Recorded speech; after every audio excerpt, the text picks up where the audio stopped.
साहित्यगभिदो रचनानुवादा शृण्वन्ति यान्य विषया कुकथामतध्नि यास्तु श्रुता हतभगैर्भिरात्तसारा स्तां तां क्षिपन्त शरणेषु तमः सुहन्त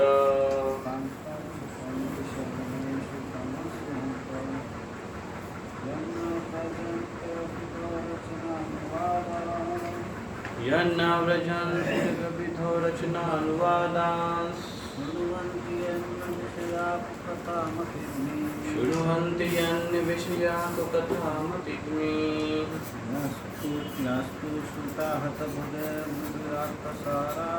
यास्तु श्रुता हतभगैर्भिरात्तसारा तां क्षिपन्त शरणेषु तमः सुहन्त।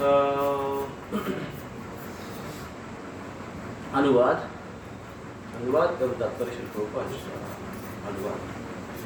यह अतीव शोचनीय है कि अभागे लोग वैकुंठ लोकों के विषय में चर्चा नहीं करते, अपितु ऐसे विषयों में लगे रहते हैं जो सुनने के लायक नहीं होते तथा मनुष्य की बुद्धि को मोहग्रस्त करते हैं। जो लोग वैकुंठ के विषयों को छोड़कर भौतिक जगत की बातें चलाते हैं वे अज्ञान के गहनतम अंधकार में फेंक दिए जाते हैं। तात्पर्य सबसे अभागे तो निर्विशेषवादी है जो आध्यात्मिक जगत के चित्र विचित्र को नहीं समझ पाते। वे वैकुंठ लोकों के सौंदर्य की बात चलाते भयभीत होते हैं क्योंकि वे सोचते हैं कि ऐसा वैचित्र्य अवश्य ही भौतिक है। ऐसे निर्विशेषवादी सोचते हैं कि आध्यात्मिक जगत पूर्णतः शून्य है अथवा दूसरे शब्दों में वहाँ कोई चित्र वैचित्र नहीं है। ये चित्र वैचित्र शब्द इस्तेमाल किया खास कर विविधता के लिए। तो चित्र विचित्र मत समझिए इसको, ये चित्र वैचित्र है। इस मनोवृत्ति का यहाँ पर कुकथा मतिग्नि अर्थात अयोग्य शब्दों द्वारा मोहग्रस्त बुद्धि कहा गया है। यहाँ पर शून्यवाद तथा आध्यात्मिक जगत की निर्विशेष स्थिति की भर्त्सना की गई है क्योंकि इनसे मनुष्य की बुद्धि मोहग्रस्त होती है। निर्विशेषवादी तथा मनुष्य तथा शून्यवादी किस तरह इस जगत के विषय में जो चित्र वैचित्र्य पूर्ण है सोच सकते हैं और तब कह सकते हैं कि आध्यात्मिक जगत में चित्र वैचित्र नहीं है। ऐसा कहा जाता है कि वह भौतिक जगत आध्यात्मिक जगत का विकृत प्रतिबिंब है। अतएव जब तक आध्यात्मिक जगत में चित्र वैचित्र नहीं होगा तब तक इस भौतिक जगत में क्षणिक चित्र वैचित्र कैसे हो सकता है। इस बात का कि कोई इस भौतिक जगत को पार कर सकता है अर्थ यह नहीं है कि वह यह दिव्य चित्र वैचित्र नहीं है। भागवत में और विशेषतया इस श्लोक में इस बात पर बल दिया गया है कि जो लोग आध्यात्मिक आकाश तथा वैकुंठ लोकों के वास्तविक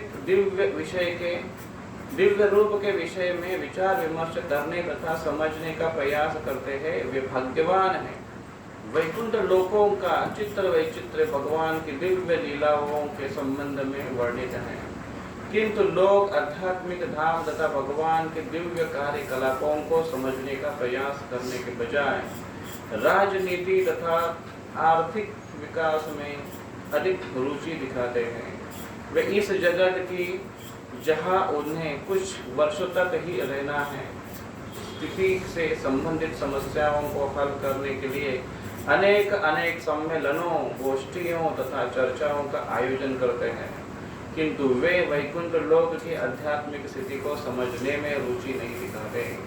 यदि वे तनिक भी भाग्यशाली हुए तो वे भगवत धाम वापस जाने में रुचि दिखाते हैं, किंतु जब तक वो आध्यात्मिक जगत को समझ नहीं लेते वे इस भौतिक अंधकार में लगातार सड़ते रहते हैं। ओम अज्ञानतिमिरान्धस्य ज्ञानाञ्जनशलाकया चक्षुरुन्मिलितं येन तस्मै श्रीगुरवे नमः। श्रीचैतन्यमनोभीष्टं स्थापितं येन भूतले स्वयं रूपकदा मह्यं ददाति स्वपदान्तिकं। वन्देऽहं श्रीगुरोः श्रीयुतपदकमलं श्रीगुरुन् वैष्णवांश्च श्रीरूपं साग्रजातं सहगण रघुनाथान्वितं तं सजीवं साद्वैतं सावधूतं परिजनसहितं कृष्णचैतन्यदेवं श्रीराधा कृष्णपादान् सहगण ललितां श्रीविशाखान्वितांश्च। नमो ओं विष्णुपदाय कृष्णप्रेष्ठाय भूतले श्रीमते भक्तिवेदांत स्वामिनिति नामिने। नमस्ते सारस्वती देवे गौरवाणी प्रचारिणे निर्विशेष शून्यवादी पाश्चात्यदेशधारिणे। वाञ्छाकल्पतरुभ्यश्च कृपा सिन्धुभ्यैव च पतितानां पावनेभ्यो वैष्णवेभ्यो नमो नमः। जय श्री कृष्ण चैतन्य प्रभु नित्यानंद श्री अद्वैत गदाधर शिवासादि गौर भक्तवृंद। हरे कृष्णा कृष्णा कृष्णा हरे हरे, हरे राम राम राम हरे हरे।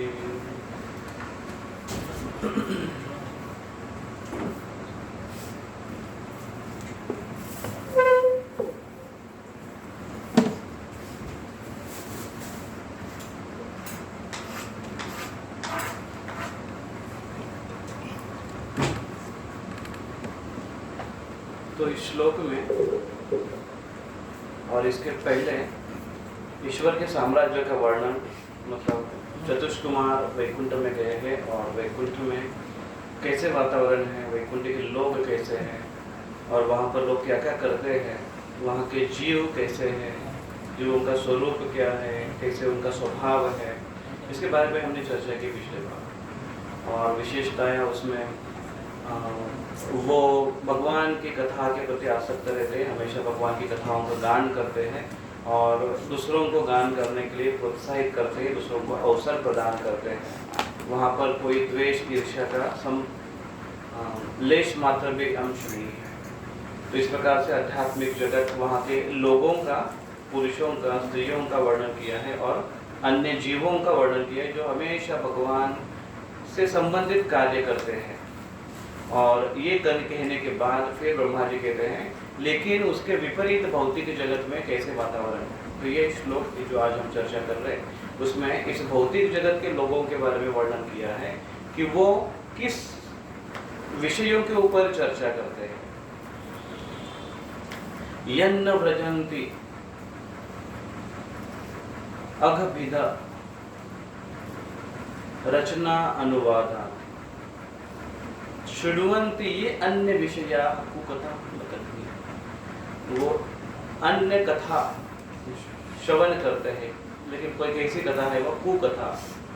और कुकथा के कारण जिनकी मति है, मतिग्नि, उनकी बुद्धि है वो नष्ट हो जाती है, बुद्धि को मारने वाली कथाओं के। तो कुछ कथाएं बुद्धि को मारती है और कुछ कथा बुद्धि को विकसित करती है।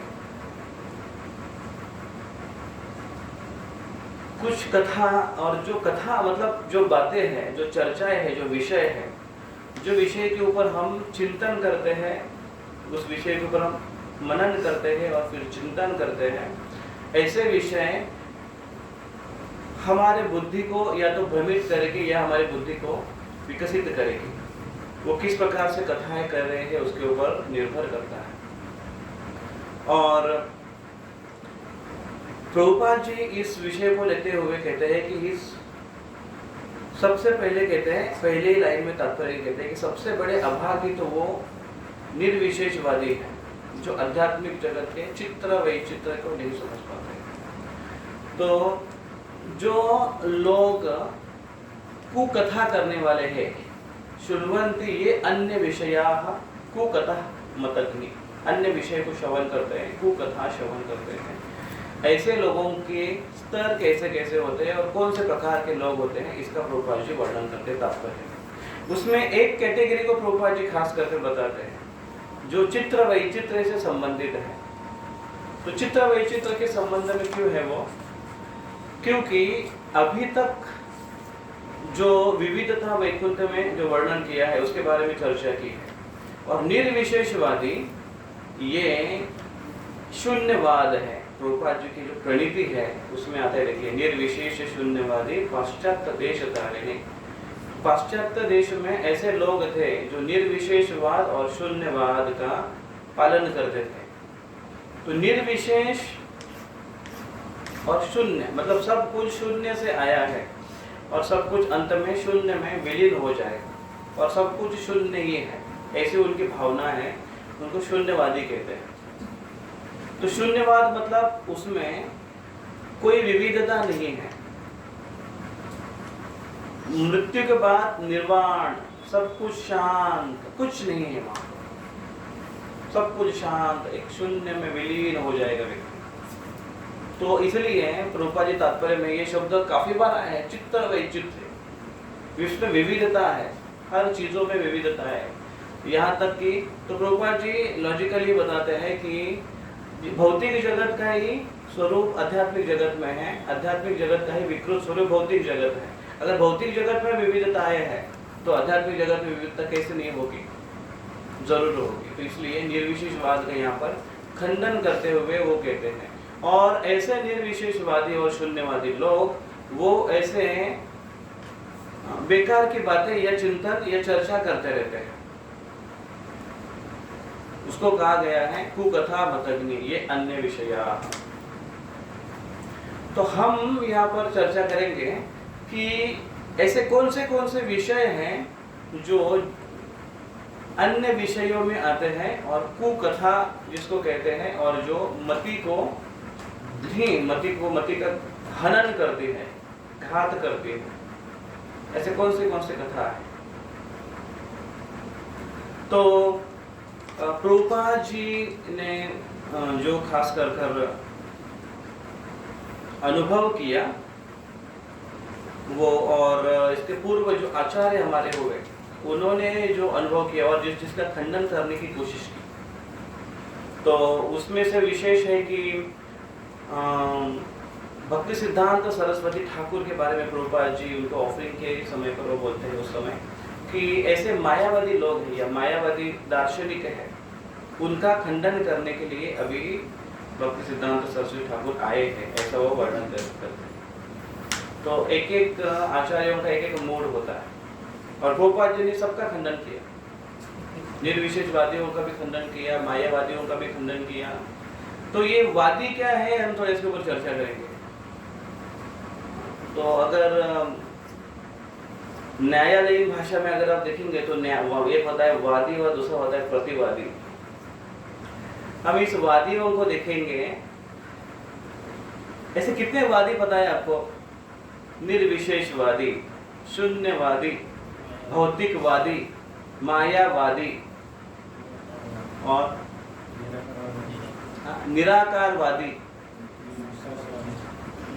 कट्टरवादी। कितने वादी है? और हाँ, माया का आदि नहीं है, वादी चाहिए उनको। तो ये सारे वादी ये कौन होते हैं उसको जानना आवश्यक है। तो निर्विशेषवादी मतलब क्या? जो शून्य या निर्वाण को मानता है, और खास कर बुद्ध फिलोसॉफी इसके ऊपर आती है। और ये निर्विशेषवादी जो फिलोसॉफी तत्व ज्ञान है वो ठीक नहीं है, क्योंकि सब कुछ शून्य से नहीं आया है। शून्य से कैसे कुछ आ सकता है? ऐसे कभी हुआ है कि शून्य से एक आया, शून्य से? हाँ, शून्य अगर किसी अंक के पीछे रखोगे तो उसका महत्व आएगा, लेकिन शून्य अपने आप में शून्य है। तो चैतन्य महाप्रभु कहते हैं ऐसे शून्यवादियों को, जिनका तत्व ज्ञान बुद्ध फिलोसॉफी है, बुद्ध तत्व ज्ञान है, वेद न मानिया बुद्ध हैल नास्तिक। चैतन्य महाप्रभु कहते हैं कि जो, क्योंकि बुद्ध तत्व ज्ञान का पालन करने वाले ये वेदों को नहीं मानेंगे, तो अभी क्या मान रहे हैं? वो निर्विशेष शून्यवाद मान रहे हैं, और इसलिए कुछ नहीं, सब कुछ ऐसे ही शून्य से आया है। कहीं कुछ भगवान नहीं है, अच्छा रहो, अच्छा पहनो, अच्छा खाओ, अच्छे से रहो, अच्छा विचार करो, लोगों के लिए अच्छा करो, अहिंसा का पालन करो, दूसरों को परेशान मत करो, यही सब कुछ है इसी को। और ये आज समाज में चल रहा है। आप अच्छे से रहो, किसी को तकलीफ मत दो, किसी का बुरा मत करो, भला नहीं कर सकते हो किसी का बुरा मत करो। ऐसा व्यक्ति धीरे धीरे, और वो ऐसा व्यक्ति धीरे धीरे अपने कर्म को ही ज्यादा महत्व देने लगता है। और जो व्यक्ति अपने कर्म को ज्यादा महत्व देने लगता है धीरे धीरे धीरे धीरे, पहले से ही वो भगवान नाम की कोई ऐसी एक शक्ति है इसके ऊपर उसका विश्वास नहीं होता है, और फिर वो ऐसा व्यक्ति नास्तिक बन जाता है।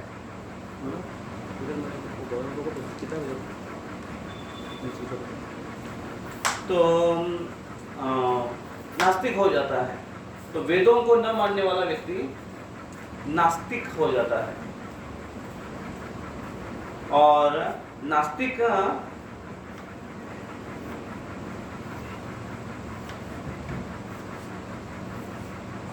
मैं यहाँ पर एक इंटरेस्टिंग स्टोरी पढ़ रहा था, गौरंग भाऊ का बुक है, उसमें गौरंग भाऊ के काफी सारे प्रवचनों में वो बताते हैं ये पॉइंट्स। तो उसमें वो बताते हैं कि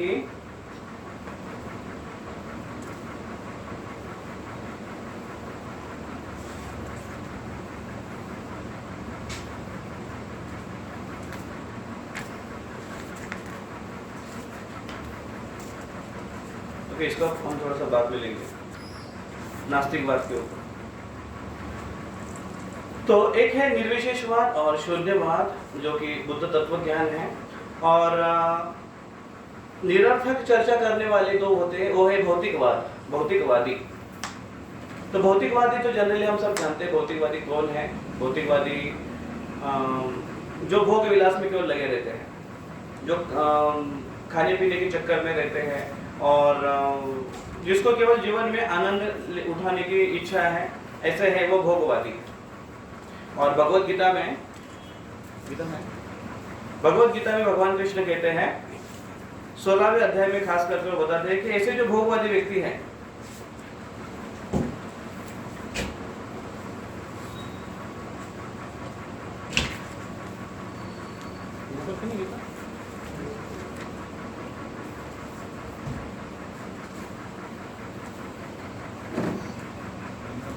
वो कहते हैं कि आज मेरे पास इतना है,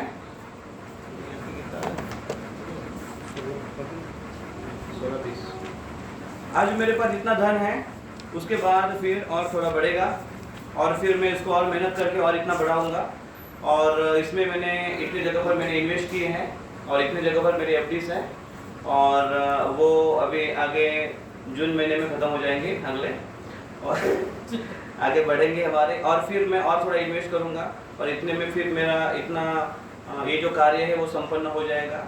और ये सब करते हुए कुछ लोग हैं मुझे परेशान करते हैं, तो ये मेरे इतने शत्रु हैं, और ये मेरे इतने अच्छे मित्र हैं, ये इतने शत्रु हैं, इनको मारने का मैंने प्रबंध कर दिया है, और ये जल्दी ही मारे जाएंगे, जल्दी नष्ट हो जाएंगे, और फिर उनके पास जो धन है वो भी मुझे मिल जाएगा, और इस प्रकार से मैं और धनी बनूंगा। और मैं और धनी जब जैसे बनूंगा, और धनी बनते बनते फिर मैं उसको और इन्वेस्ट करते जाऊंगा, और उस शक्ति से मैं और धन कमाऊंगा, और इस प्रकार से मेरा धन दिन गुना बढ़ते जाएगा, और मैं पूरा साम्राज्य मेरा हो जाएगा, मैं आनंद लूँगा।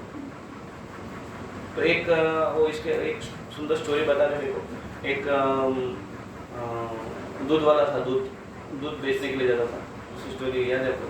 दूध बेचने के लिए जाता था, मटका लेकर जाता था, सर पर बाजार में जाता, दूध बेच कर लेकर आता, वापस आता था, थोड़ा बहुत पैसे मिलता था, उसमें अपना गुजारा करता था। लेकिन वो प्लानिंग करता है, आज मेरे पास 5 लीटर दूध है, और फिर वो दूध मैं भी जाकर मार्केट में लेके जाऊंगा, संडे डेली मार्केट में, और जाकर उसको बेचूंगा। और ये निकल के मटका लिया उसने अपने सर पर, और हो जा रहा है, मटका अपने सर पर लिया और जा रहे, और जाते अच्छे मन में सोच रहा है कि ये 5 लीटर मैं अगर बेचूंगा ना, 5 लीटर का वैसे 40 रुपये लीटर है, तो 4×5 20 मतलब 200 रुपये आएगा। तो मैं ऐसा करता हूँ ना, उसमें थोड़ा आधा लीटर पानी डालता हूँ, तो फिर मुझे कितना लीटर आएगा, कितना रुपये आएगा, 220 रुपये मेरे पास आएगा। तो इस 220 रुपये में मैं क्या करूँगा, तो ऐसे में अगर 1 महीना लगातार अगर बेचते रहूँगा, तो मेरे पास पैसा आएगा, कितना आएगा मेरे पास पैसा,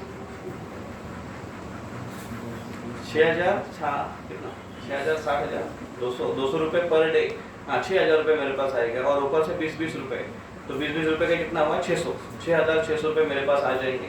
तो ये 6,600 रुपये की मैं क्या करूँगा, एक गाय ले लूँगा और फिर गाय अपनी खुद की गाय हो जाएगी। तो खुद की गाय फिर जब दूध देना चालू करेगी तो उस गाय का फिर मैं खुद दूध निकालूंगा और फिर बेचने के लाऊंगा तो उसका थोड़ा ज़्यादा दूध निकलेगा।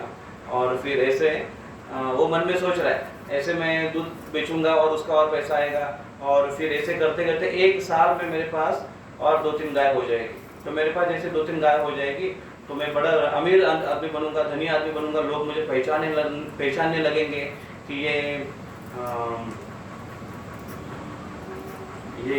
ये अच्छा डेयरी वाला आदमी है, उसका नाम भी कुछ हो जाएगा, राजू डेयरी वाला। तो समाज में उसकी मान्यता मिलेगी और लोग फिर उसको वाह करेंगे, प्रतिष्ठा मिलेगी उसको। फिर वो सोचा कि फिर मैं शादी करूंगा, बड़ी अच्छी सुशील लड़की से शादी करूंगा जो दिखने में बड़ी सुंदर हो, और खास कर जो मेरे ससुर है वो बड़े अमीर हो और लड़की के साथ बहुत कुछ दहेज देने के लिए तैयार हो, उससे मैं शादी करूंगा। और फिर शादी करने के बाद फिर वो मेरी सेवा करेगी और मैं उसके ऊपर ऐसे थोड़ा रुबाब करूंगा, उसको ऐसे थोड़ा सा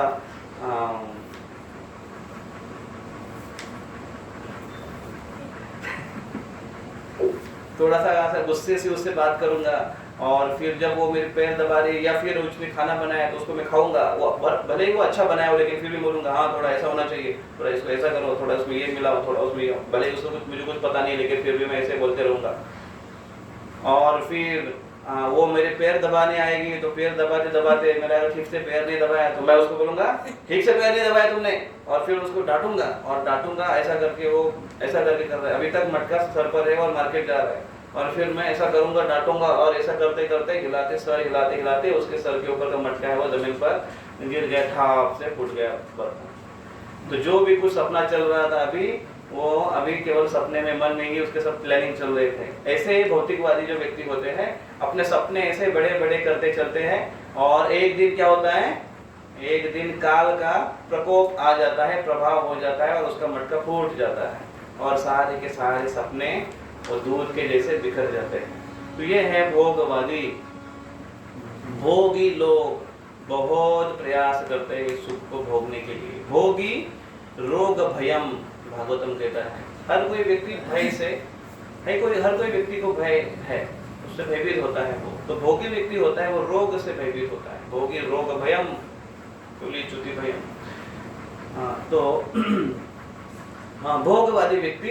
दूसरा है मायावादी व्यक्ति। ये देखो, मायावादी और नास्तिकवादी, इसमें थोड़ा सा भेद और साम्य हमको समझना आवश्यक है। मायावादी और ज्ञानी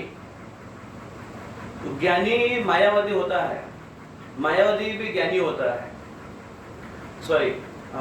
मायावादी ज्ञानी होता है, लेकिन ज्ञानी मायावादी हो सकता है इसे गारंटी नहीं है, या ज्ञानी मायावादी नहीं होता है। दोनों का उद्देश्य एक ही है, निर्विशेष ब्रह्म में विलीन होना।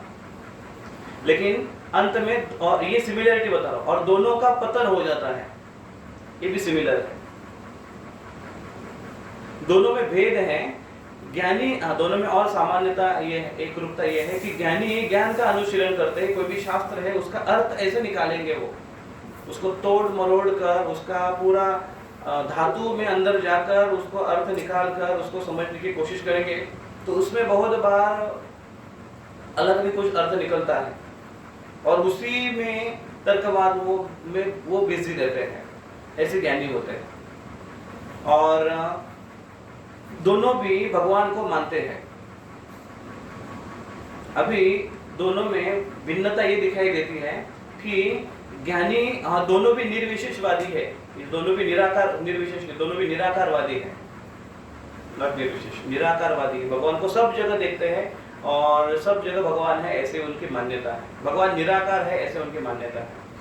अभी ज्ञानी है, वो ज्ञानी भगवान को हर क्षण में, हर अणु रेणु में, कण कण में मानते हैं, घट घट में भगवान को मानते हैं। और भगवान ऐसे निराकार है, उनकी मान्यता रहती है। और भगवान ये एक ब्रह्म ज्योति, ये उनका अंतिम डेस्टिनेशन है, ये वो मानते हैं। और वहां पर विलीन होना ये जीवन का उद्देश्य है। इस प्रकार से वो भगवान के निराकारवाद से, निराकार स्वरूप में भगवान की आराधना करते हैं, भगवान को देखने की कोशिश करते हैं। बड़ा एक खड़कर मार्ग होता है भगवद गीता में 6 अध्याय के अनुसार, कि इनका मार्ग बड़ा ही कठिन होता है भगवान को इस प्रकार से जानना बड़ा कठिन है, और ऐसे भगवान को जानते हैं और बहुत तपस्या करते हैं ये लोग।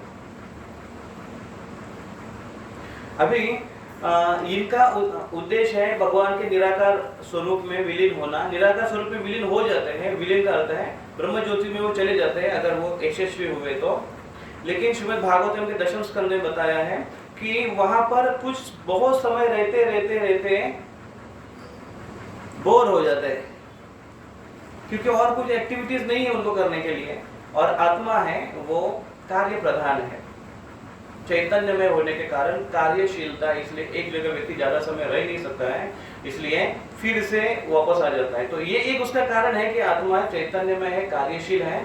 और दूसरा कि उन्होंने भगवान के चरणों में अपराध किया है कि भगवान को वो ऐसे मानते हैं, निराकार मानते हैं। चैतन्य भागवतम में मैं वो श्लोक ढूंढ रहा था कि जिसमें चैतन्य महाप्रभु कहते हैं कि ऐसी एक वो जब बच्चों को सिखा रहे हैं, अभी नवद्वीप में ही अभी तक संन्यास नहीं लिया है, सिखा रहे हैं और वहां पर भक्तों को बता रहे, और अचानक वो इस सोच में आए कि वो प्रकाश पंडित ऐसा बोलने लगे, प्रकाशानंद सरस्वती उनके बारे में बोलने लगे कि वो अपने आप को बड़ा पंडित मानता है, बड़ा सन्यासी है, बड़ा ज्ञानी मानता है, लेकिन वो मेरे तत्व ज्ञान को नहीं समझ रहा है। वो कहता है कि मुझे पैर नहीं है, मुझे हाथ नहीं है, मेरे हाथ तोड़ रहा है, मेरे पैर तोड़ रहा है, मेरा सर तोड़ रहा है, ऐसे बोलते हैं। वो मेरे ऊपर मेरे प्रति अपराध कर रहा है, मैं उसे कृष्ण प्रेम कभी नहीं दूंगा, ऐसे वो बोलते हैं चैतन्य महाप्रभु। तो भगवान ऐसे लोगों से कभी प्रसन्न नहीं होते, इसलिए अपराध करने के कारण वो व्यक्ति का पतन हो जाता है, वो स्थान से पतन हो जाता है। फिर से पतन भी अदा विस्मत अंग्री, भगवान के चरणों के प्रति अपराध करने के कारण पतन भी अधा, उनका अधा नीचे पतन हो जाता है, फिर से उनको जन्म लेना पड़ता है भौतिक जगत में। तो यह है ज्ञानी का। निर्विशेषवादी मायावादी ये भगवान को निराकार स्वरूप में मानते हैं, भगवान को निराकार स्वरूप में जानने की कोशिश करते हैं, निर्विशेष ब्रह्म ज्योति में विलीन होने की उनकी इच्छा रहती है। लेकिन ऐसे होता है कि वो इसके मार्ग में प्रोग्रेस करते करते उनको ऐसे लगने लगता है कि अहम ब्रह्मास्मि, मैं ही वो हूँ। वो कौन? वो भगवान, वो मैं हूँ। अभी ज्यादा अभ्यास करने के बाद, ज्यादा पढ़ाई होने के बाद उनको ये समझ में आता है कि कैसे मैं ही भगवान हूँ। जिस भगवान को हम बाहर ढूंढ रहे हैं वो भगवान है, वो भी भगवान है, मैं भी भगवान हूँ, तुम भी भगवान हो, सामने वाले सब कोई भगवान है, हर कोई भगवान है, हम सब भगवान हैं। ये उनकी परिपूर्णता हो जाती है, और यह परिपूर्णता ही अपने आप में पतन है उनका। तो दोनों भगवान की खोज में निकले हैं, लेकिन एक का पतन ब्रह्म ज्योति से हो रहा है, दूसरे का पतन यहीं पर हो रहा है कि वो एक दूसरे को भगवान मान रहा है। ऐसे भगवान मानते मानते वो व्यक्ति वो भगवान के चरणों में ऐसे अपराध करता है। उनके बारे में क्या होता है वो ईशोपनिषद में बताया गया है। देखिए, तो दो चीज हमने देखी, एक भोगवादी और एक ज्ञानी और मायावादी। तो ईशोपनिषद में बताते हैं अंधतमः प्रविशन्ति, ये मंत्र 12 बार है। अंधतमः प्रविशन्ति ये संभूतिम उपासते ततो भूय इव ते तमो यो संभूत्यारताः। अंधतमः प्रविशन्ति, अंधतमः प्रविशन्ति, प्रवेश करते हैं, अज्ञान के अंधकार में प्रवेश करते हैं। ये संभूतिम उपासते, संभूति मतलब देवताओं की जो उपासना करते हैं। देवताओं की उपासना कौन करते हैं? जिनको भोग की लालसा होती है, कर्मकांड की, वो देवताओं की उपासना करते हैं। ऐसे लोग कहा जाते हैं अंधतमः प्रविशन्ति, अंधकार में प्रवेश करते हैं। और ये एक जो श्लोक नंबर 3 है उसमें बताया है वो अंधकार का जगत कौन से बताया गया है। असुरिया नाम ते लोका अंधेन तमसावृताः, श्लोक नंबर 3 है, मंत्र 3 ईशोपनिषद का। असुरिया नाम ते लोका, असुरिया नाम का लोक है, मतलब क्या? जिस लोक में सूर्य नहीं है, जिस लोक में सूर्य का प्रकाश नहीं जाता है। ऐसे कौन से लोग हैं? इस भूमंडल के नीचे के जितने भी लोग हैं, भूमंडल के नीचे के लोग, वो असुरिया नामते लोका, ऐसे लोक में, ऐसे लोगों में प्रवेश करते हैं। क्या? अंधतम, अंधे न तमसावृता। कौन प्रवेश करते हैं? ये लोग प्रवेश करते हैं। हाँ। फिर आगे लिखा है, बताते हैं वो, ततो भूय इवते इवते तमो यउ संबुत्यारताः। ततो उस प्रकार से भूय इवते तमो, उस अंधकार में, संबुत्याम, संबुत्याम का अर्थ है कि निराकारवादी या ब्रह्मवादी, ऐसे लोग जो रता हरते लगे हुए हैं, संबुत्याम निराकारवादी में लगे हुए हैं, ऐसे लोगों को भगवान बोलते हैं मैं कहाँ भेजता हूँ उनको? अंधः तमः प्रविशन्ति। ऐसे लोगों में मतलब उनका ऐसे पतन हो जाता है कि वो लोग निचले योनि में चले जाते हैं। भूमंडल से नीचे जहाँ पर सूर्य नहीं है, ऐसे लोगों में उनको धकेला जाता है। और अंधः तमः प्रविशन्ति या अंधकार या तमो गुण में, ये तमो योनि में प्रवेश करना, इसका अर्थ है कि मनुष्य योनि के निचले योनि में वो प्रवेश करते हैं, तो उनके पास ये अवसर चला जाता है। 84 लाख योनि में ऐसे लोग फंसते हैं। तो ये बताते हैं।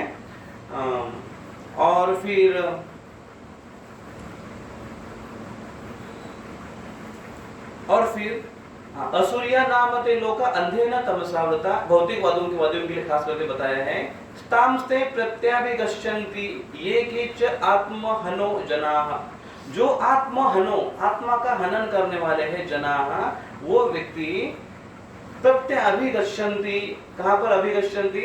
असुरिया नाम के लोका, असुरिया नाम के लोक में वो गच्छन्ति जाते हैं। कौन?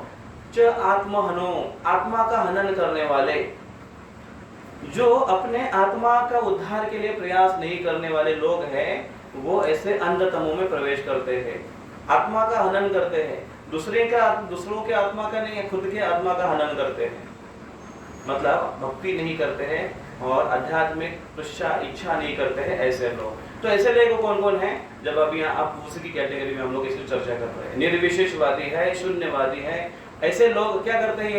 ये लोग केवल ये लोग केवल क्या करते हैं? शृण्वन्ति ये अन्य विषयाः कुकथा मतग्नि, ऐसे करने वाले जो ब्रह्मा जी कहते हैं, ऐसे है ये लोग। और इनका डेस्टिनेशन क्या है?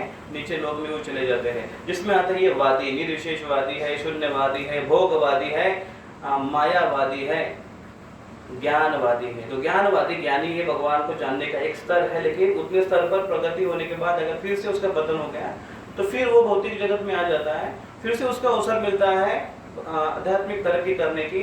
अगर नहीं कर पाता है तो फिर वो उसका पतन हो जाता है। लेकिन ऐसे अध्यात्मवादी में खास कर जो ज्ञानी है और मायावादी है, इसको ज्ञान हुआ है, शास्त्र को जाने हैं, भगवान के बारे में वो जानने की कोशिश कर रहे हैं, अगर ऐसे लोगों का भक्तों के साथ अगर कोई संबंध आया तो उनके उद्धार होने के चांसेस है। जिसमें ज्ञानियों में आते हैं चतुष कुमार, अभी इसका वर्णन आएगा आगे, और सुखदेव गोस्वामी आते हैं। जो भक्तों के साथ उनका संबंध आने के बाद मायावादी में प्रकाशानंद सरस्वती आते हैं। तो ऐसे बहुत सारे जो भगवान के चरणों पर अपराध करने के बाद भी भगवान इतने दयालु है कि उनका उद्धार कर देते हैं। भोगवादी में तो काफी सारे एग्जाम्पल्स हैं जहाँ पर भगवान खुद उनका उद्धार करते हैं। जगाई बधाई जैसे भोगवादी, जो कि बहुत ही विशेष भोगी थे, मतलब सारे प्रकार के पाप उन्होंने किए थे, पापिष्ट थे, भोग के लिए सब कुछ करने के लिए तैयार है, भगवान उनका उद्धार करते हैं। और निर्विशेषवादियों के लिए ऑफकोर्स प्रभुपाद जैसे अगर कोई महान वैष्णव आकर, आचार्य आकर अगर उनको उद्धार करना चाहे तो उनका उद्धार हो जाता है। यहाँ पर बताया गया है 16.20 में हम लोग देख रहे थे, तो 16.20 में बताया गया है कि आसुरी योनिम आपन्ना मूढ़ा जन्मनि माम प्राप्येव कौन्तेय ततो यान्ते अधमाम गतिम। हे कुंती पुत्र, ऐसे व्यक्ति आसुरी योनि में बारंबार जन्म ग्रहण करते हुए कभी भी मुझ तक पहुंच नहीं पाते, वे धीरे धीरे अत्यंत अधम गति को प्राप्त हो जाते हैं। तो जो व्यक्ति ये भोग विलास में बहुत ज्यादा लगा हुआ है, वो इस प्रकार से क्यों ऐसा होता है? वो क्योंकि अहंकार, बलम, दर्प, काम, क्रोधम संश्रिता, अहंकार बलम दर्प, इससे वो प्रभावित हो जाता है। भोगी व्यक्ति ऐश्वर्य आने के बाद अहंकार मत प्रमत्त हो जाता है, इसके कारण ये सब हो जाता है उसके हाथ से। तो इसलिए मायावादी यानी नास्तिकवादी के बारे में चर्चा करते हैं। तो नास्तिकवादी में गौरव को वो एक 6 प्रकार के नास्तिकवादों के बारे में बताते हैं। तो ये बड़ा इंटरेस्टिंग है, आप उसको अगर सुनोगे तो एक होता है नास्तिक इज डिफॉल्ट एथिस्ट।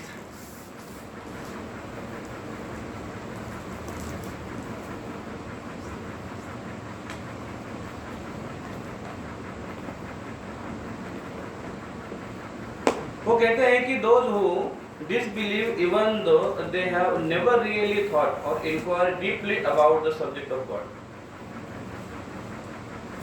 तो भगवान के ऊपर पहले से विश्वास नहीं रखते हैं, भले ही उन्होंने भगवान के बारे में सुना है या नहीं सुना है, लेकिन वो पहले से ही भगवान को नहीं मानने की उनकी प्रवृत्ति होती है, जैसे बाय डिफॉल्ट वो ऐसे ही है। और उनकी ज्यादा रुचि किसमें होती है? हैप्पी गो लाइफ, खाओ पियो मजा करो आनंद करो, इसमें वो विश्वास रखते हैं। मन को मत मारो, ऐसे वो बोलने वाले होते हैं। तो ऐसे होते हैं, वो कहते हैं उनको वो दे आर डिफॉल्ट एथिस्ट। भगवान से उनको कुछ लेना देना नहीं होता है, कुछ नहीं। और दूसरा प्रकार वो बताते हैं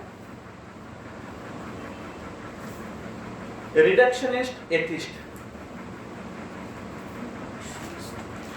और खास कर उसमें ये लोग आते हैं कि जो सीइंग इज बिलीविंग, इसमें विश्वास रखते हैं। वो कहते हैं कि अगर आप बोलते भगवान है, मतलब पहले वाला जो है वो पहले से ही उसके अंदर सेटिंग ही ऐसा है कि वो मानता ही नहीं कि भगवान है। दूसरा है वो कम से कम ये बोलता है कि ठीक है आप भगवान को मानते हो, आप बोलते हो भगवान है, तो हमको प्रूफ करके बताओ। मतलब पहले से तो ये थोड़ा बहुत अगर उसको आप ठीक से समझा हो तो शायद वो मानने के चांसेस है, लेकिन वो बोलते हैं सीइंग इज बिलीविंग। तो अगर दिखता है आपको भगवान है तो वो मानेगा, अगर नहीं दिखता है तो नहीं मानेगा भगवान के बारे में। तो इसलिए वो ऐसे आर्ग्यूमेंट करने वाले, बहुत सारे प्रश्न करने वाले मतलब सो कॉल्ड ज्ञानीज ये इसमें जो आते हैं, खास कर जिसकी बुद्धि भौतिक भोगों से और भौतिक विचारों से ग्रस्त है, ऐसे लोग इस कैटेगरी में आते हैं और जो नास्तिकता का उन्होंने आश्रय लिया है। तो ये एक प्रकार के व्यक्ति हैं रिडक्शनिस्ट एथिस्ट। थर्ड प्रकार वो बताते हैं फिलोसॉफिकल एथिस्ट। अभी वो कहते हैं कि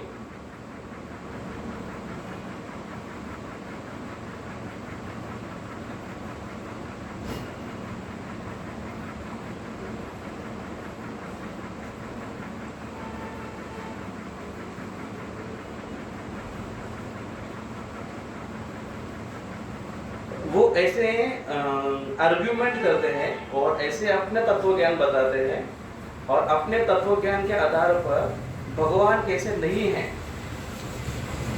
वो सिद्ध करने की कोशिश करते हैं और तर्क वितर्क देते हैं कि कैसे भगवान नहीं है, ये वो बताने की कोशिश करते हैं। और इसके द्वारा वो खुद कन्विंस होते हैं और इसके द्वारा वो दूसरों को कन्विंस करने की कोशिश करते हैं। और खास कर ऐसे लोग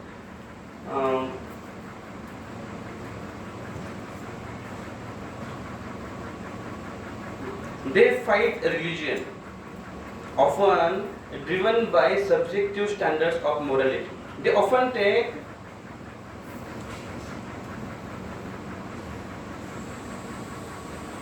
धर्म का वास्तविक अर्थ समझे बिना ही धर्म का प्रोपोगंडा करते हैं और अपने ही मन के अनुसार कुछ वो मनगढ़ंत बातें सामने रखते हैं।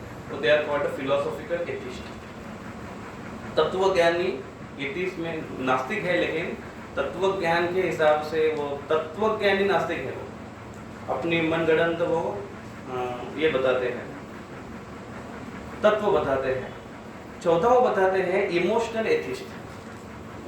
इमोशनल एथिस्ट मतलब वो पहले से एथिस्ट नहीं है, लेकिन कुछ ऐसे घटना घटी है उसके जीवन में, कुछ उसको ऐसा अनुभव आया है जिसके कारण उसको लगा कि भगवान कुछ नहीं है।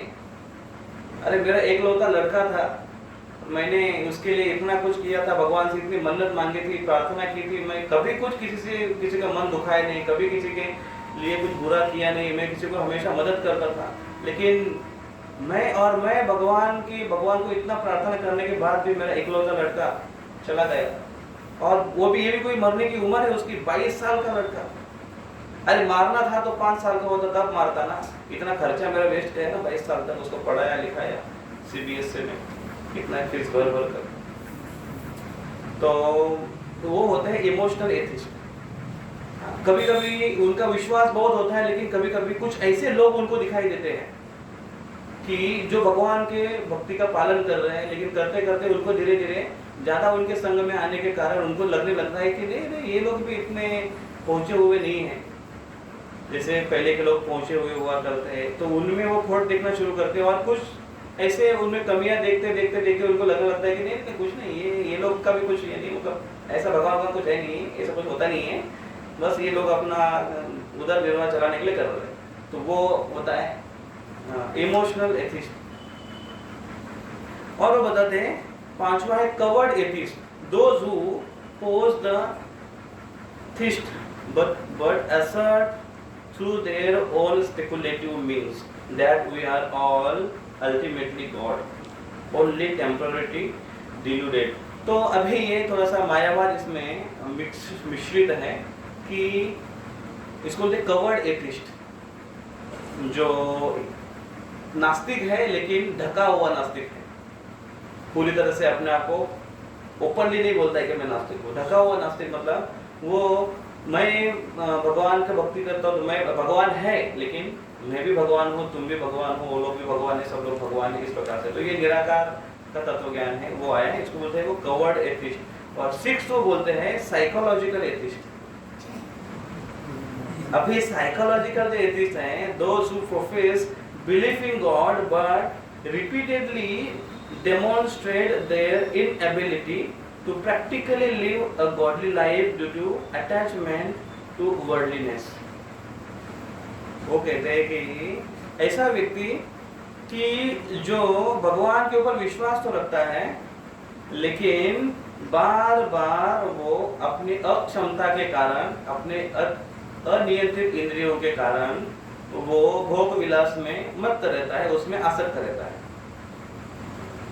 वो है साइकोलॉजिकल एथिस्ट। अब ये साइकोलॉजिकल एथिस्ट में हम अपने जीवन में अगर देखेंगे तो हमको लगता है कि कभी कभी अरे हम लोग भी साइकोलॉजिकल एथिस्ट है क्या, मतलब क्योंकि हम भगवान की भक्ति कर रहे हैं, अपने इंद्रियों को नियंत्रित करने की कोशिश कर रहे हैं, लेकिन काफी बार फेल हो जाते हैं।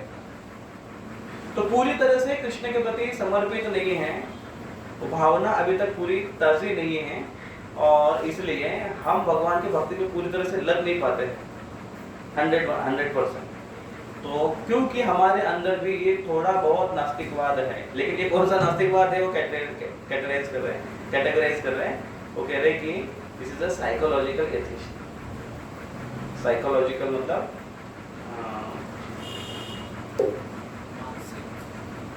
मानसशास्त्रीय नास्तिक, मानसिक दृष्टिकोण से नास्तिक, जो मन उसका अक्षम होने के कारण, भगवान की भक्ति करने में आसक्ति के कारण वो ऐसा कहते हैं। तो ये 6 प्रकार के नास्तिकवाद वो बताते हैं। तो कुल मिलाकर मतलब इस जो 6 इसमें कभी कुछ मानसिक स्तर का नास्तिकवाद आ जाता है, कभी कुछ बाय डिफॉल्ट नास्तिकवाद आ जाता है, कभी कुछ मायावाद तत्व ज्ञान का उसमें मिक्स हो जाता है तो उसमें नास्तिकवाद आ जाता है, कभी सर्कमस्टेंशियल नास्तिकवाद जिसको बोलते हैं इमोशनल नास्तिकवाद, कि परिस्थितिवश वो नास्तिक हो गया है, उसके ऊपर ऐसे हादसा हुआ है, वो नास्तिकवाद। कुछ व्यक्ति वो फिलोसॉफिकल नास्तिकवाद है, वो एकदम तत्व ज्ञान के दृष्टि तात्विक तत्व समझाते हुए वो पूरा तैयारी से होता है, वो ऐसे होता है। कुछ लोग होते हैं कि वाद विवाद करने में अपने बड़े पंडित, बड़े भोगवादी, बड़े भौतिक शास्त्र में कुछ पढ़े लिखे होते हैं, वो कहते हैं कि भगवान है तो दिखाओ, ऐसे बोलते हैं, तो रिडक्शनिस्ट होते हैं, और कुछ डिफॉल्ट एथिस्ट होते हैं। तो ऐसे हैं नास्तिकवाद, ये एक नास्तिकवाद है, तो ये वादी है। तो और फिर तो हम मायावादी के ऊपर जब हम चर्चा कर रहे थे तो मायावाद को भगवान इस प्रकार से सजा देते हैं। भगवान अभी कहते हैं यहाँ पर भगवत गीता में मायावाद के बारे में 14वें अध्याय में देखेंगे अगर, तो 14वें अध्याय का तीसरा श्लोक, इसमें कृष्ण कहते हैं कि मायावाद ये, या जो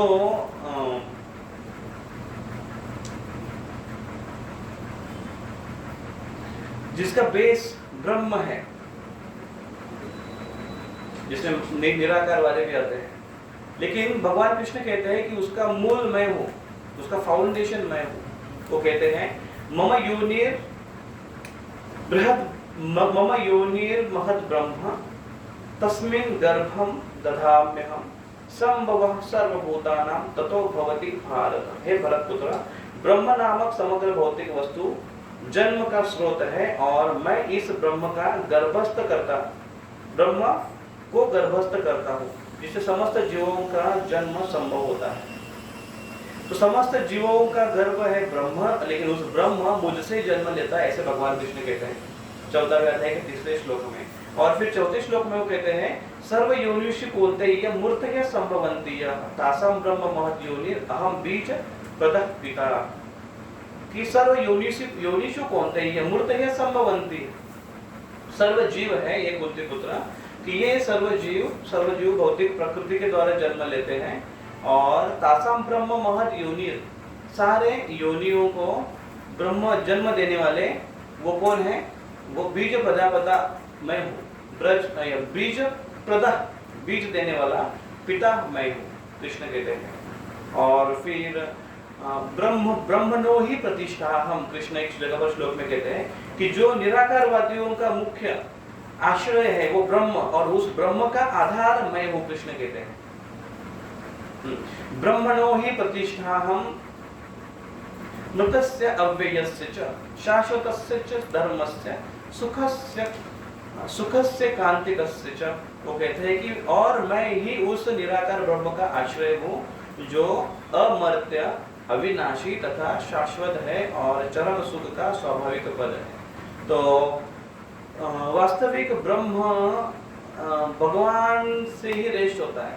और फिर अन्य जगह पर शास्त्र में कहते हैं, अभी ईशोपनिषद में आगे चलकर आता है कि देखिए एक श्लोक, बहुत सुंदर श्लोक है, हिरण्मयेन पात्रेण, ऐसा बहुत फेमस श्लोक है वो। कौन सा श्लोक है? लास्ट में कुछ है वो, पढ़ेंगे। वैसे भी ईशोपनिषद आपको पढ़ाई में आएगा, कपिल शास्त्री का अभ्यास कर रहे हैं उसमें।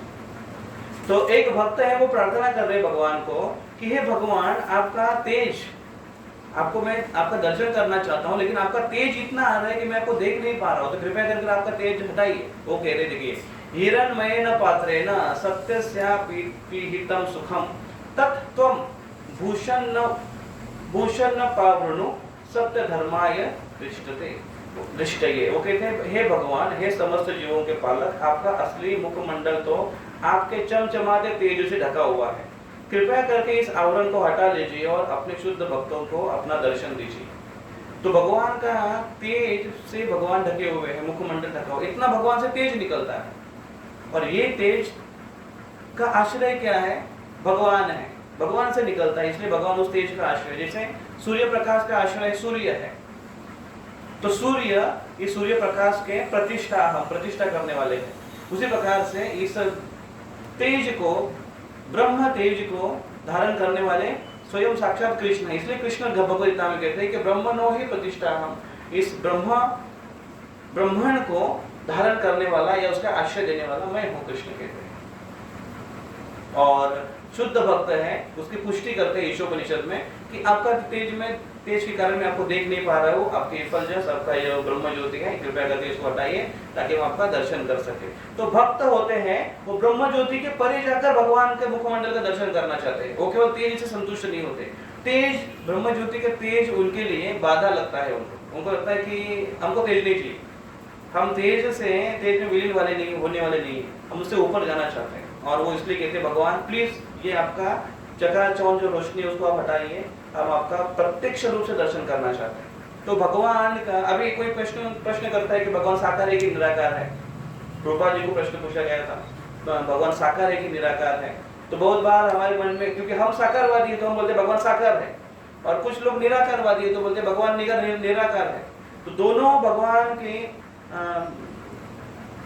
इस ज्ञान में है, भगवान को पाने के चक्कर में है, भगवान को की भक्ति में लगने वाले हैं, लेकिन दोनों में आपस में टकराव हुआ रहता है एक सिद्धांत के ऊपर कि भगवान साकार है कि निराकार है। तो भगवान के साकार है, भगवान के निराकार है, भगवान दोनों भी है।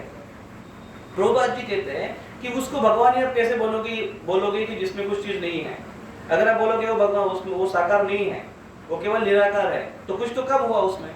अगर आप बोलोगे कि भगवान केवल निराकार है, साकार नहीं, तो कुछ कम हुआ उसमें। साकार है, निराकार नहीं, तो कुछ कम है।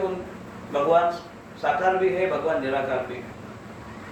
अभी इंटरेस्टिंगली उपनिषद में इसी बारे में वर्णन आता है और भक्तगण कहते हैं, ये श्लोक नंबर 4, 5वां इसमें इसका वर्णन आता है और वो कहते हैं कि भगवान के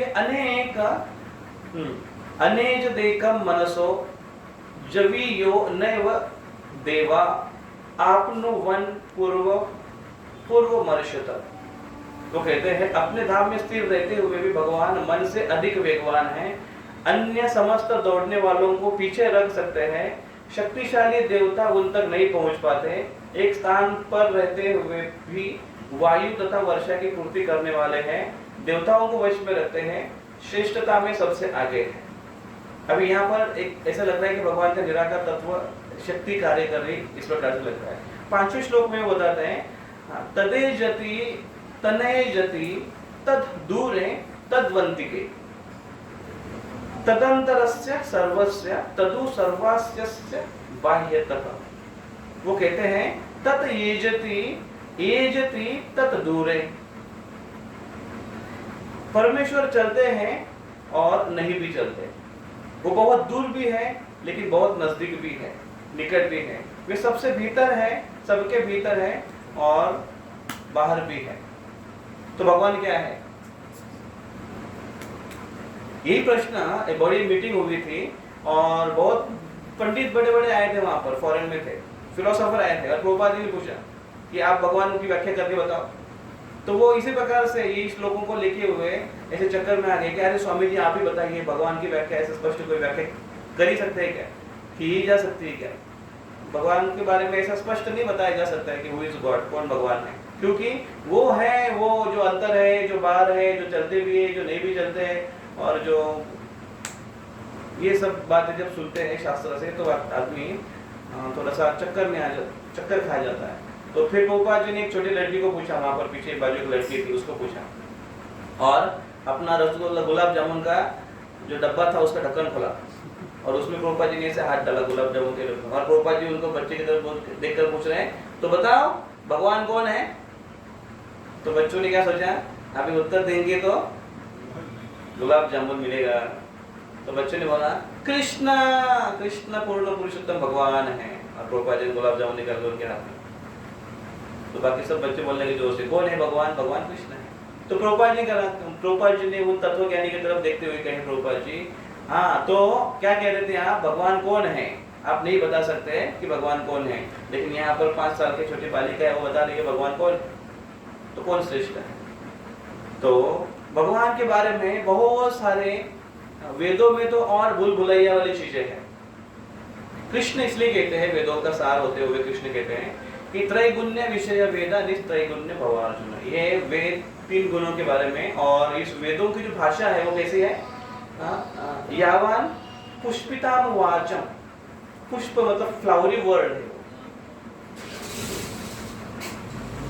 पुष्पिता वाचम, पुष्पित वाक पुष्प, शब्दों से ऐसे लगता है कि शब्द पुष्प है, वो केवल शब्दों के जंजाल में लोगों को, आदमी को फंसा के रखते हैं और इससे व्यक्ति बहुत बार विपद हो सकता है। तो इसलिए कहते हैं कि निस्त्रैगुण्य भवा तस्मात् योगी भवार्जुन, उस प्रकार से योगी अर्जुन तुम बनो। तो कृष्ण अर्जुन को बता रहे खास करके, और सबसे सिंपल जिसके ऊपर हम काफी बार जोर देते हैं, प्रभुपाद जी इसके ऊपर जोर देते हैं, और वो कहते हैं कि सबसे आसान मार्ग है वो भक्ति योग के मार्ग में बताते हैं हमको, भक्ति मार्ग सिखाते हैं भगवान की भक्ति करने के बारे में। तो भगवान की भक्ति करने के बाद अभी इतने सारे वादियों में से व्यक्ति जब भगवान की भक्ति में लग जाता है तो वो उसके अंदर और एक वाद आने की संभावना हो जाती है, और वो है कट्टरवादी। तो इतने सारे वादों से बचते बचते व्यक्ति भगवान की भक्ति में आने के बाद भी अगर वो वादी बने, कौन सा वादी, कट्टरवादी बने, तो उसकी भक्ति में रुकावट आ जाती है। वो उसके उसके नाव के लिए, जहाज के लिए एक लंगर बन जाता है। लंगर नहीं, क्या बोलते हैं, एंकर। एंकर को लंगर ही बोलते हैं, एंकर को क्या बोलते हैं, वो ऐसे हुक होता है अटकाने वाला, वो बन जाता है और उसकी नाव आगे नहीं जाती। तो ये वादी क्या है,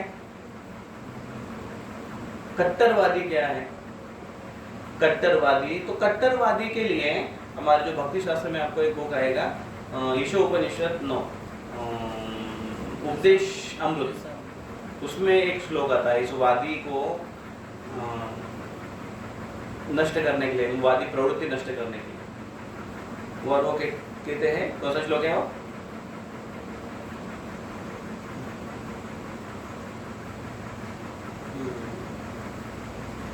प्रयास उसके ऊपर आता है वो श्लोक, अत्याहार प्रयासश्च,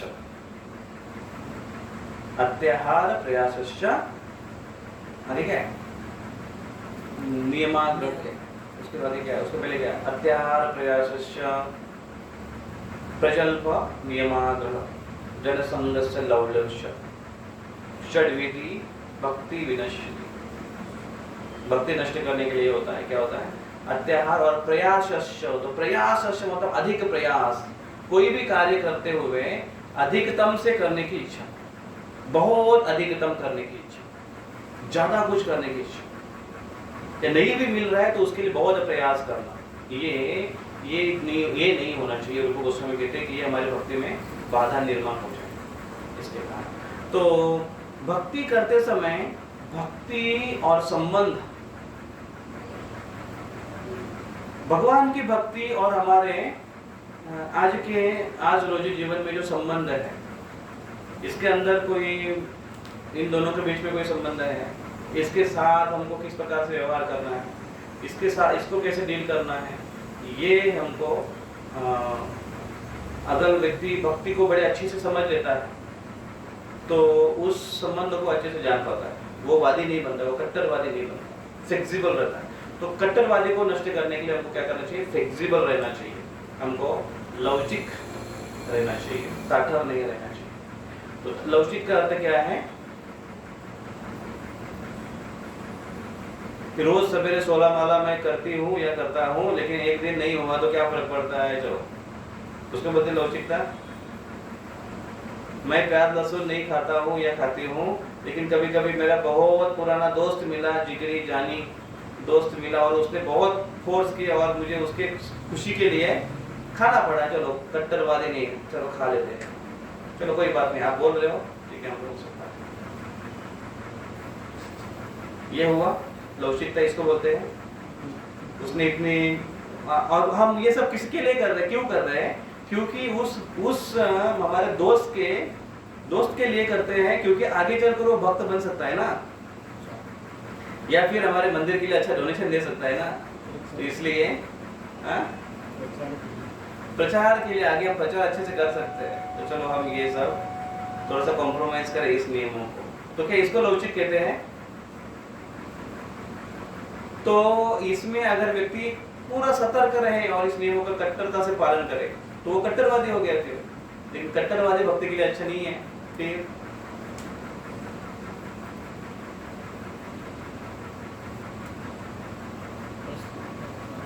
किसको बोलेंगे आप कट्टरवाद,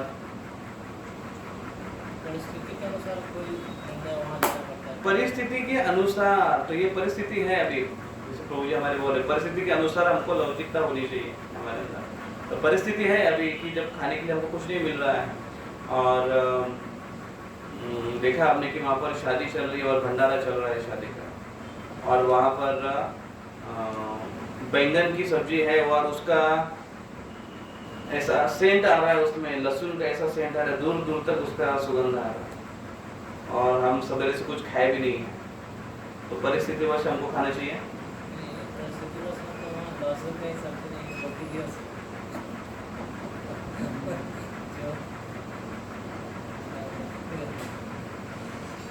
तो लवचिकता और ताठरता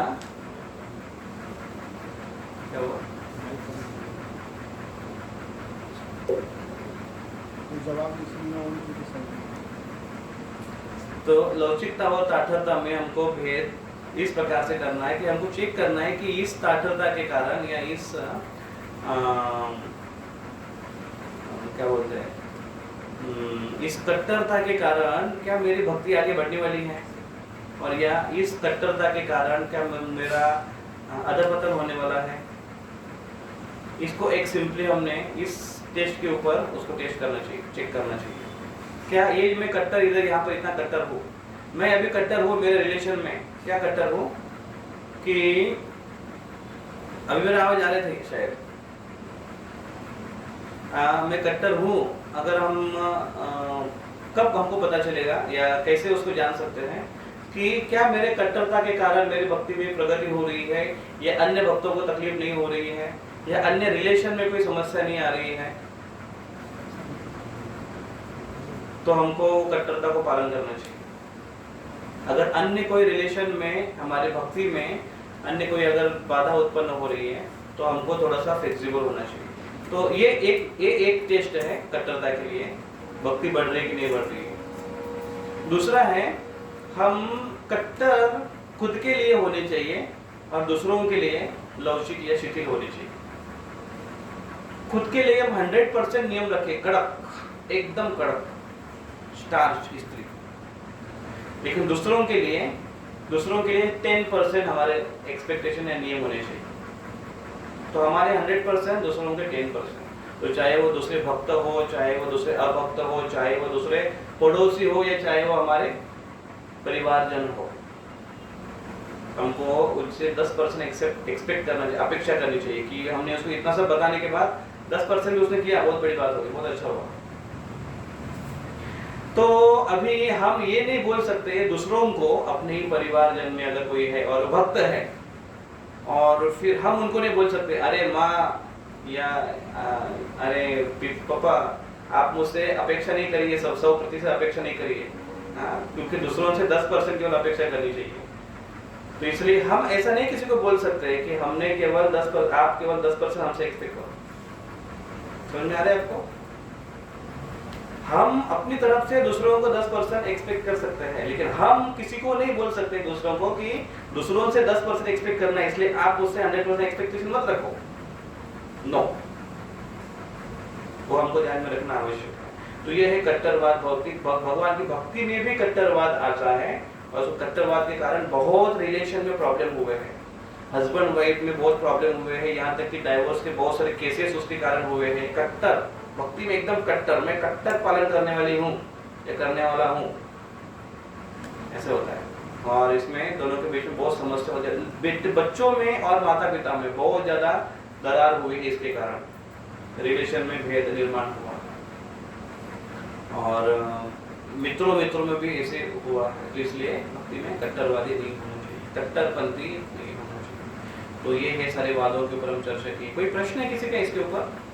इसके अलावा अगर कोई वाद आपको समझ में आता है तो बता सकते हैं। तो प्रभुपाद जी इस तात्पर्य में बताते हैं कि ऐसे सारे जो वादी हैं, जैसे प्रभुपाद जी एक वादी उनको समझाते हैं निराकारवादी है, ये सब क्या करते हैं, ये कहते हैं शुण्वन्ति ये अन्य विषया कुकथा मतन्ति, ये केवल अन्य विषयों के ऊपर श्रवण करते हैं, अन्य विषयों के ऊपर बड़बड़ करते हैं, चर्चा करते हैं, जिसके कारण क्या होता है, ये कुकथा है। वास्तविक इस कथा में कोई रस नहीं है, कोई अर्थ नहीं है, इससे कुछ फायदा नहीं होने वाला है।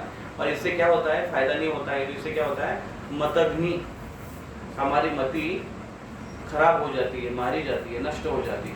हमारी मति नष्ट हो जाती है कैसे? एक भगवद गीता में भगवान कृष्ण कहते हैं मति नष्ट होने के कारण बताते हैं। कौन से कारण है? 2.62-63 ध्यायतो विषयं पुंसा संगस्तेषुपजायते संगा संजायते काम कामात् क्रोधो विजायते क्रोधात् भवति सम्मोह सम्मोहात् स्मृति विभ्रमा स्मृति भंशात् बुद्धिनाशो, बुद्धिनाश हो जाता है उस व्यक्ति का। शुरुआत कहाँ से हुई? ध्यायतो विषयं पुंसा। तो ध्यायतो विषयं पुंसा, ये व्यक्ति कौन आया? भोगी है ना। तो जैसे हमने यहाँ पर जो वादियों की चर्चा की ना, इतने सारे, तो भौतिकवादी है ये। तो ये इसके कारण क्या होता है, मति भ्रष्ट हो जाती है। कैसे? ध्यायतो विषयं पुंसा संगस्तेषु विजायते, भोग करने में लिप्त हो जाता है, आसक्त हो जाता है, इतना उससे पागलपन उसके अंदर आ जाता है, और धीरे धीरे उसकी स्मरण शक्ति नष्ट हो जाती है, बुद्धि नाश, बुद्धि नाश हो जाता है। और बुद्धि नाश होने से क्या होता है? बुद्धि नाशा प्रणश्यति। तो भौतिक भोग से, भौतिकवादियों से ऐसा हो जाता है। कोई व्यक्ति अगर ज्ञानवादी है तो ज्ञानवादी में, या कोई निराकारवादी है तो निराकारवादी में उसकी मति भ्रष्ट हो जाती है।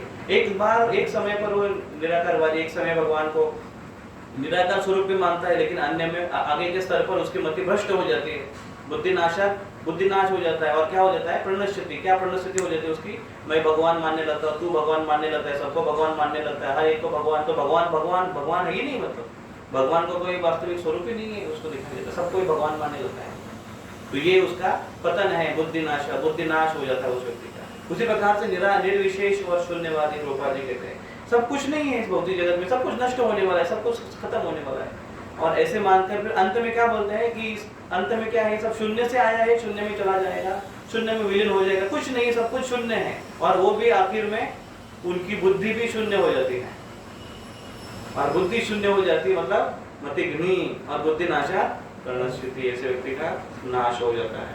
तो इस प्रकार से निर्विशेषवादी हो, भौतिकवादी हो, नास्तिकवादी हो, ज्ञानवादी हो, और कोई व्यक्ति अगर कट्टरवादी का भी पालन करे तो उसकी बुद्धि भी भ्रष्ट हो जाएगी। भक्ति में भी ऐसा व्यक्ति अगर कट्टरवादी है, कट्टरवाद का अगर पालन करता है तो उसकी बुद्धि भी उसके कलुषित होने में समय नहीं लगेगा, क्योंकि वो ऐसे कट्टरवादी में बड़े अपराध करने लगेगा।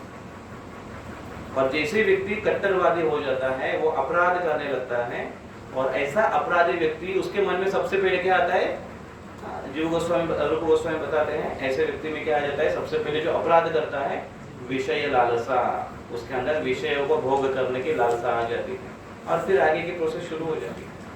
उसके ऊपर कभी और चर्चा करेंगे, लेकिन विषय लालसा आ जाती है तो ये पतन है। और अंत में है कि भगवान के, और वो जो करता है वो अपने आप को श्रेष्ठ मानता है, वो जो करता है वो उसको लगता है कि मैं बहुत अच्छा कर रहा हूँ और ये सही है, ऐसा वो मानने लगता है। तो ऐसे वो प्रोसेस है। तो अंत में क्या होता है? मतिघ्नि, मति उसकी नष्ट हो जाती है, मारी जाती है, भ्रष्ट हो जाती है, ग्रहण लग जाता है उसको। तो इस प्रकार से अन्य विषयों के ऊपर वो चर्चा करते हैं। तो हमको कौन से विषयों पर चर्चा करनी चाहिए? हमेशा जो ब्रह्मा जी बता रहे थे, जो वैकुंठ के लोग चर्चा करते हैं। वैकुंठ के लोग क्या चर्चा करते थे वो पहले के श्लोक में बता रहे थे, ब्रह्मा जी बता रहे थे पहले के श्लोक में। वो चर्चा करते हैं कि भगवान की कथाओं के ऊपर चर्चा करते हैं, भगवान की कथाओं के ऊपर चर्चा करते हैं, उसका वो गान करते हैं, ऐसे ब्रह्मा जी यहाँ पर बता रहे हैं इस श्लोक में। देखो, गायन्ति यत्र शमला क्षपणा निवर्तु। वो गायन करते हैं। क्या गायन करते हैं? भगवान के नाम का गायन करते हैं, कृष्ण कथा गायन करते हैं। हरे कृष्ण कृष्ण कृष्ण हरे हरे, हरे राम राम राम हरे। इस प्रकार से हमने भी कृष्ण कथा गायन करने की प्रैक्टिस अपने जीवन में धारण करनी चाहिए।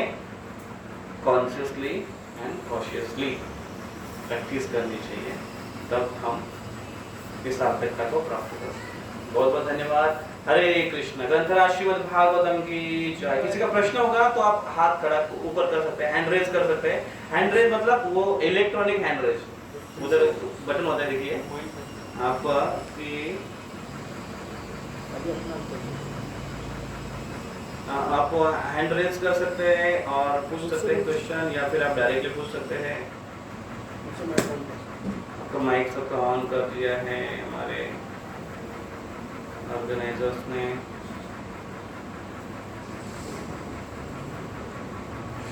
या आप मैसेज भेज सकते हैं।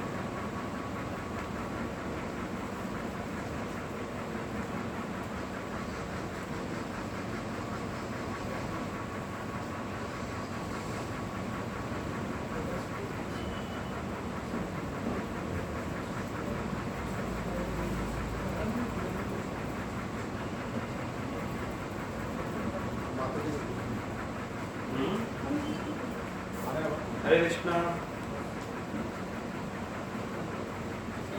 प्रभु जी, जैसे आपने बताया कि जिसका पतन होता है उसको पृथ्वी के नीचे जो घाट वहाँ पे भेजा जाता है, वहाँ वर्णन आता है जहाँ सूर्य नहीं है। पढ़ी हूँ। यस। भागवत में वर्णन आता है जो 7 लोग का आपने देखा है, ब्रह्मा था, वहाँ पे उन्होंने बोला है कि स्वर्ग जैसा ऐश्वर्य वहाँ पे है और वहाँ पे ऐसे ऐसे जो भोगवादी ऐश्वर्यवादी लोग रहते हैं, तो कैसे हम बोल सकते हैं? नहीं समझा, आप फिर से एक बार बोलिए। जैसे आपने बोला कि जिनका पतन होता है उनको नीचे के लोगों में भेजा जाता है, वहाँ सूर्य नहीं है तो अतल वितल महातल रसातल है, लेकिन वहाँ पे वर्णन ऐसा भी आता है कि स्वर्ग है जहाँ पे राक्षस की प्रवृत्ति के लोग और वहाँ पे मय दानव जो अलग अलग है निवास करते हैं और वो ऐश्वर्य स्वर्ग करके फिर ऐश्वर्य उनको वहाँ पे है भोग करने के लिए भोगवादी लोग थे। हाँ तो कैसे वहाँ पे भी अपने पतन होता है, पनिशमेंट भी भेजा जाता है और वहाँ कैसे समझे कि वहाँ पे बहुत सारा ऐश्वर्य रामायण में ऐसी स्टोरी आती है। ओके, आपका प्रश्न मुझे समझ में आया। रामायण में ऐसी स्टोरी आती है तो उसके डिटेल में हम नहीं जाएंगे, लेकिन वहाँ पर एक बताया गया एक व्यक्ति था, उसको बड़ा तकलीफ देने वाला था। एक व्यक्ति बड़ा तकलीफ देता था। उस मठ में रहने वाले एक व्यक्ति थे, तो वो उनकी कंप्लेंट लेकर वो प्रभु रामचंद्र के पास आते हैं। वो काफ़ी स्टोरी होती है वो, और स्टोरी के बाद फिर उसको पूछा गया, तो स्टोरी के बाद फिर उसी को पूछा गया, उस ब्राह्मण को पूछा गया कि आपको क्या लगता है उसको क्या पनिशमेंट देनी चाहिए जिसने आपके प्रति अपराध किया है। तो ब्राह्मण ने कहा कि मेरी इच्छा है कि आप उसको नहीं ब्राह्मण नहीं, वो कुत्ता था। तो कुत्ता कंप्लेंट लेकर आया था। प्रभु रामचंद्र का राज्य ऐसा था कि कुत्ता भी आकर कंप्लेंट कर सकता है राजा के पास कि ये व्यक्ति हमको तकलीफ दे रहा है। तो प्रभु कुत्ते को ही पूछा कि तुमको क्या लगता है क्या पनिशमेंट देनी चाहिए। तो वो कुत्ते ने कहा कि मुझे ऐसा लगता है कि उस व्यक्ति को, उस ब्राह्मण को उस मठ का प्रेसिडेंट बनाना चाहिए। तो सब लोग सोचते रहे कि यार ये कोई पनिशमेंट है, प्रेसिडेंट बनाना मतलब क्या हुआ, उसको मठाधीश बना देंगे तो क्या होगा। तो उसने कुत्ते ने बताया ये मैं जानता हूँ इसके पीछे की जो हिस्ट्री है या क्यों ऐसे देना चाहिए। वो कहते थे क्योंकि मैं भी पहले प्रेसिडेंट ही था एक मठ का, उसी मठ का मैं प्रेसिडेंट था, लेकिन उसके कारण मैं इतना मत्ता हो गया और मेरे में इतना एंगर आ गया और फिर मैं ऐसे अपराध करने लगा और उस अपराध के कारण मेरा पतन हो गया और मैं अभी कुत्ता बना हूँ। तो मैं चाहता हूँ कि उसका भी ऐसे पतन हो और अभी ऐसे कुत्ता बने, इसलिए उसको आप पनिशमेंट दे दो कि वो प्रेसिडेंट बने। तो अभी प्रेसिडेंट बनना ये पनिशमेंट है या अवार्ड है, रिवॉर्ड है। तो उसी प्रकार से असुरिया नाम लोका, उसमें भेजना, कभी कभी उस लोक में ऐसी फैसिलिटी भी है तो भोग भी पतन का कारण है, भोग भी पतित अवस्था मानी जाती है। भोग मतलब हर समय पर एक आध व्यक्ति, जैसे कभी कभी हमारे भक्त लोग बोलते हैं ना कलेक्शन के लिए जाते हैं, भक्तगण कलेक्शन के लिए जाते हैं, रोड रोड घूमते हैं पौधे बुक लेकर और बोलते हैं अरे रे रे रे रे बेचारा देखो कितना अमीर है, चलो इसका पैसा लेकर इसको भगवान के सेवा में लगा देते हैं। बेचारा बहुत अमीर है, उसके ऊपर थोड़ा सा हम एहसान कर लेते हैं। क्या एहसान करते हैं, उसका पैसा लेकर भगवान के सेवा में लगा देते हैं। तो कभी कभी अमीर भी मतलब जिसके पास धन, मतलब कहने का अर्थ है कि ऐश्वर्य हमेशा एक फैसिलिटी या फिर एक रिवॉर्ड नहीं होता है। तो उसके पुण्य कर्म के कारण उसको मिल गया है ऑफ कोर्स, लेकिन वो भी है जैसे असुर लोग, असुर योनि है वो मनुष्य से ज्यादा शक्तिशाली है और वो भी नीचे रहते हैं। असुरी नामते लोग का तो वो नीचे रहते हैं, लेकिन इसका मतलब ये नहीं उसकी प्रवृत्ति कैसी होती है। लेकिन व्यक्ति सुख के वातावरण में है, व्यक्ति ऐश्वर्य प्रसाधन में है, ऐश्वर्य वाले घर में है, बंगले में रह रहा है, लेकिन सुख की परिभाषा अलग है। उसको हम सुखी बोलेंगे ऐसा आप गारंटी नहीं बोल सकते कि वो व्यक्ति सुखी है। लेकिन वही श्रीधर कोलावेज जो एक कुटिया में रहते थे, ऐसे वस्त्र पहनते थे जिसके अंदर इसके इतने होल हुए हैं उस कुर्ते के ऊपर कि और पानी टपकता था उनकी कुटिया से, लेकिन इतने खुश थे कि उनके जैसा रईस आदमी इस चैतन्य महाप्रभु स्वयं आए उनके घर पर और बोलने लगे एक दिन मैं तुम्हें एक्सपोज कर दूंगा लोगों के सामने कि तुम कितने अमीर हो। तो वो बोले अरे मैं अमीर कहाँ, मैं अमीर हूँ, एक ही पाव उनके पास लौटा रहता था, है ना। तो स्टोरी और आगे अलग है, लेकिन कहने का अर्थ यह है कि सुख की परिभाषा अलग है ना। तो वैसे आई थिंक आप समझ गए हैं प्रश्न का उत्तर।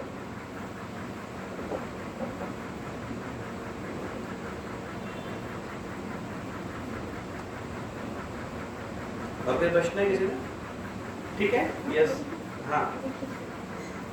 यहाँ पे वैदही का क्वेश्चन था कि जैसे सूर्य नहीं है वहाँ पे, वैदही मतलब दोनों में से कौन है, ये लाल वाली या सफेद वाली? एक सफेद सफेद वाली, अच्छा। उससे सुना कि वहाँ पे सूर्य नहीं है, तो उसने इंस्टेंट क्वेश्चन किया कि वहाँ सूर्य नहीं है, प्रकाश में तुमको खाना कैसे मिलता है, अन्न कैसे तैयार होता है। और वर्णन आता है कि नाक के मणि का प्रकाश से वहाँ पे कुछ मिलता है, तो वो एकदम इंस्टेंट उससे पूछा कि वहाँ पे अन्न कैसे बनेगा। अच्छा प्रश्न है, लेकिन सबका अन्न अलग अलग होता है ना। असुरों का अन्न अलग है और हर बार अन्न उत्पन्न करने का जो उगम स्थान है वो सेम नहीं होता है, भिन्न भिन्न होता है।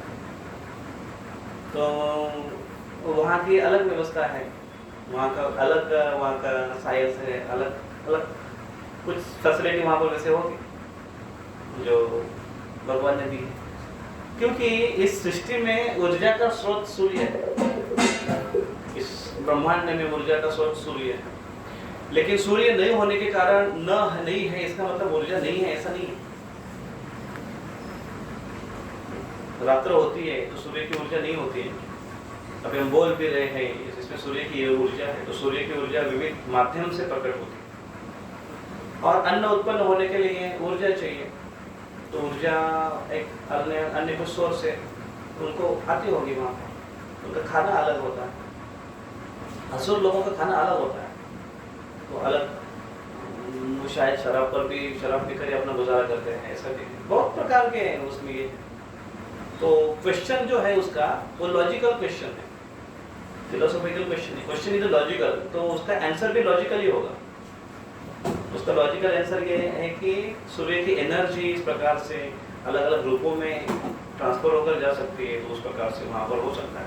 और जिस प्रकार से यहाँ का सिस्टम है अन्न उत्पन्न होने का, तो वहाँ का अन्न उत्पन्न होने का सिस्टम अलग हो सकता है। हमारा अन्न अलग है, उनका अन्न अलग है, तो इसलिए अन्न उत्पन्न होने के तरीके भी भिन्न भिन्न हो सकते हैं।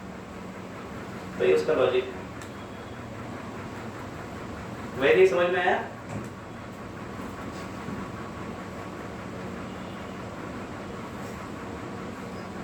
और क्या प्रश्न है किसी का?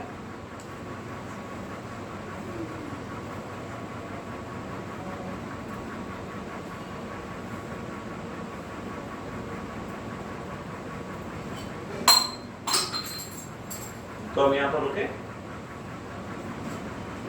अच्छा है आप सब कुटुंब सब परिवार भागवत क्लास में आकर बैठते हैं, तो वैसे सारे भक्तों को एक अच्छा एक आदर्श, तो वो सब कुटुंब में और परिवार बाकी है।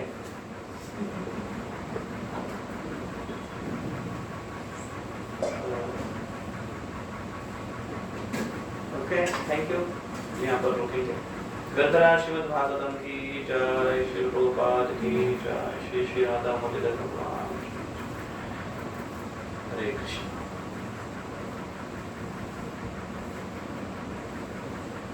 Recording stopped.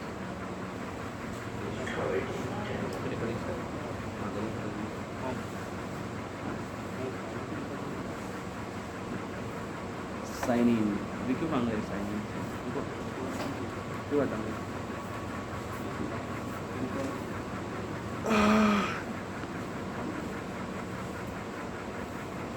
Convert meeting recording इतना टाइम क्यों बताया? ऑडियो है, वीडियो भी होता है। ये ऑडियो रिकॉर्डिंग होता है लगा आपने? वो ऑडियो कभी चेक नहीं किया ऑडियो वीडियो रहता है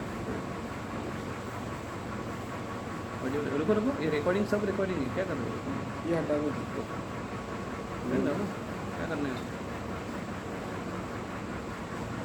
इसको वो अपना होते रहता है। अरे बहुत